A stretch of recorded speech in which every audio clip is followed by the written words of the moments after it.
Quake 2, the great Daffy Duck themed first person shooter from the late 90s. It's one of the best first person shooters ever made.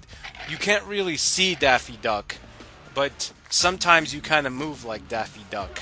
It's a great game. You have a ton of different weapons, and the environments have this futuristic cyberpunk horror feel, and then they're accompanied by really cool, like high octane rock music. It's a perfect combination of setting and music to accompany your gameplay. I think my favorite thing about Quake 2, when maybe comparing it to other first person shooting games of the same ilk, is how many cool guns you get.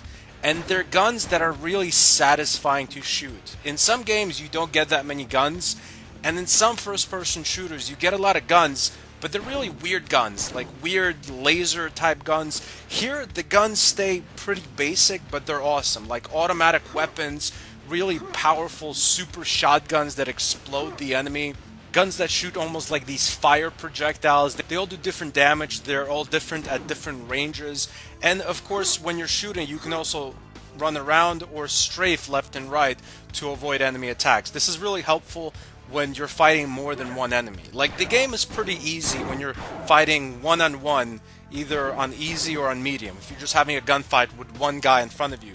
But if it's more than one, if it's 2, 3, or even more, that's going to be a problem. Not because the enemies are super powerful, but just because they're all mediumly powered. They all take a little bit of your life, and when 3 enemies are all pointing at you, shooting you, it takes off your life quick. I mean, you will siphon your life. If you're standing right in front of like 2 or 3 enemies, your life will siphon down super quickly. You need to be constantly moving out of the way, or my favorite thing to do is to run behind walls. That's pretty much the best way to avoid enemy attacks.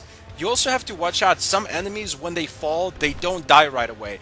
They fall down, but then they can still shoot you. So you kind of have to follow the enemy with your crosshair when they fall and make sure they're dead by shooting them again. You know an enemy is 100% dead when they explode.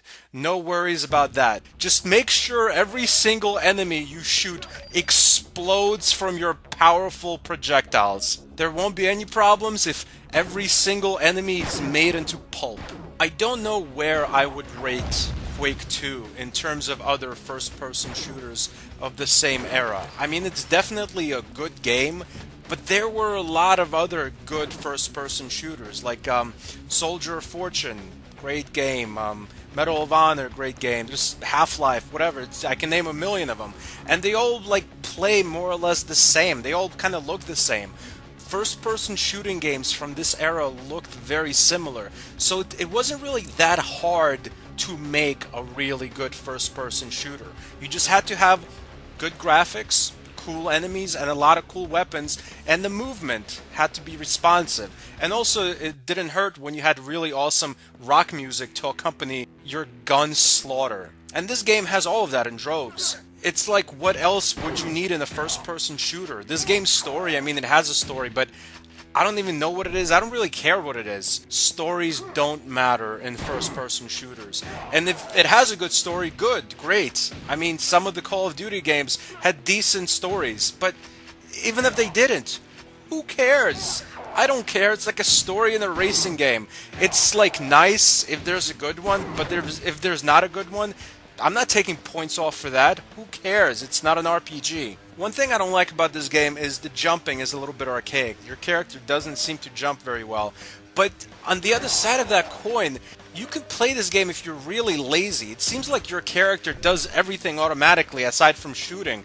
Like, if you want to use an elevator, just step on it and it'll automatically go up. If you want to press a button, don't even bother pressing any buttons. Just come up to the button and the button automatically presses. Everything is on autopilot. This really is a first-person shooter for a lazy couch potato. I like that. Did they ever make a Quake movie? I seem to remember a Doom movie from like 10 years ago starring The Rock, and I think the guy who played Judge Dredd, the recent one, the really good one. I don't remember any Quake movies. I think if there was a Quake movie, it must have been really small, like a Hue Ball straight to DVD, VHS, like $100,000 budget type of crap movie shot in front of a green screen, like starring Tara Reid and Jeff Goldblum's cousin, Tom Goldblum. One thing I really don't like about first-person shooters on consoles, and there's really nothing you can do about it, is the movement is never going to be as good as it is when you're using a mouse and keyboard. Like when you use the WASD keys and then together with the mouse, it's just such a great free range of movement. You have the perfect movement for a first-person shooter. When you have to use your directional buttons, when you have to strafe left and right with your trigger buttons, it's just not the same. And the worst thing is when you have to aim up and down with your shoulder buttons. First-person shooters, even a really good one like this, loses a lot of its luster just because you feel a little bit gimped. It's like comparing the controls of playing a game like this on a console like the PS1 versus the PC is night and day in terms of how well you move. You really are disabled compared to when you play a game like Quake on the PC. But then again, it's kind of nice to be able to play a first-person shooter without being like hunched over near your computer, like just laying in bed. Isn't that awesome? I love that for console gaming. Like, I love the fact that I can lay down in bed like I'm the laziest SOB in the world that has no care in the world and just play a video game, literally without moving, with wasting the least amount of energy possible. I mean, gaming on consoles, you can be as lazy as a sloth. Gaming on a PC, most of the time, yeah, obviously you can set up your PC to put the keyboard like on your stomach or whatever, you know, who cares? I'm talking about just how normal people play PC games. You're in the chair, you're hunched over in front of a computer. It's basically in the same position you are when you're working, if you work an office job. You're wasting a lot more energy. It just feels like you're not as relaxed as when you're just laying in bed, just flat out on the bed like a kitten sleeping. That's, I feel like, the most relaxing way to play games, even though the movement is a little bit gimped, or sometimes a lot of bit gimped. It's like the other day I was playing Neverwinter, the MMORPG on the PlayStation 4, and I'm thinking to myself, Neverwinter reminds me a lot of World of Warcraft, which I used to play in college, but I would play, obviously, World of Warcraft on the PC. So I was hunched over on the PC, sitting there, you know, it felt a little bit like work. Even though I was having the time of my life, I was immersed in the game, it was eating up my energy. But then I'm laying in bed playing Neverwinter, I'm barely even breathing. I mean, if you took my pulse while I was playing Neverwinter, it was like 10 beats a minute.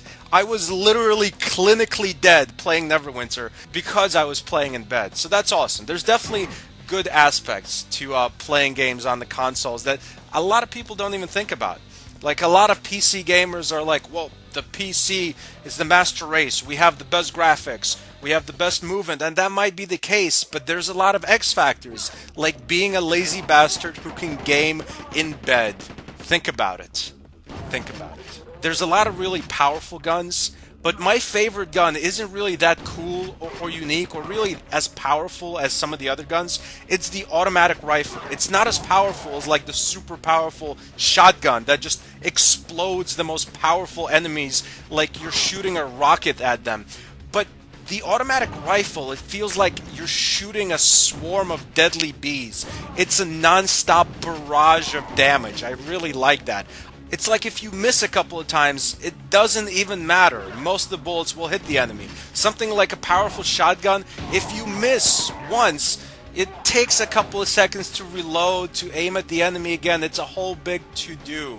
You have to have much better aim when you're using really powerful weapons that shoot one projectile at a time. Quake 2 is just a really well-made game. There's nothing not to love about the game if you love first-person shooters from this late 90s era. Good graphics, good music, and really fun, gruesome, bloody gameplay with a ton of weapons.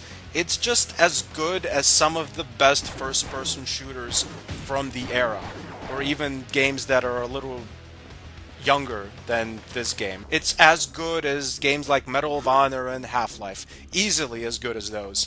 Thanks for watching. Support the game reviews on Patreon if you like them. Subscribe for more classic game reviews. Goodbye, my friends.